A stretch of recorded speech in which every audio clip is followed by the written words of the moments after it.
সহিহ বুখারীর একটি হাদিসে আব্দুল্লাহ ইবনু আমর রাদিয়াল্লাহু থেকে বর্ণিত, রাসূলুল্লাহ সাল্লাল্লাহু আলাইহি ওয়াসাল্লাম বলেছেন, সেই মুসলিম যার জিহ্বা ও হাত থেকে অন্য মুসলিম নিরাপদ থাকে, আর সেই মুহাজির যে আল্লাহ যা নিষেধ করেছেন তা বর্জন করে।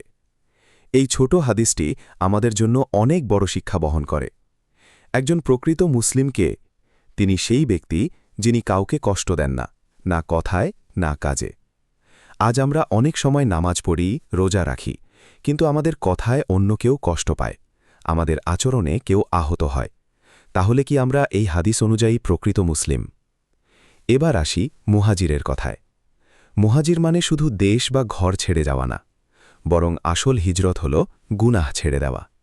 যে ব্যক্তি আল্লাহর নিষিদ্ধ কাজ থেকে নিজেকে দূরে রাখে, সেই হল প্রকৃত মুহাজির। চলুন একটু নিজের দিকে তাকাই। আমার জিহ্বা কি নিরাপদ? আমার হাত কি কাউকে কষ্ট দেয়? আমি কি গুনাহ থেকে নিজেকে সরিয়ে রাখতে পারছি? ইসলাম শুধু ইবাদতের নাম না, ইসলাম সুন্দর চরিত্রের নাম। আল্লাহ আমাদেরকে প্রকৃত মুসলিম এবং প্রকৃত মুহাজির হওয়ার তৌফিক দান করুন। আমিন। ভিডিওটি ভালো লাগলে লাইক, শেয়ার এবং সাবস্ক্রাইব করতে ভুলবেন না।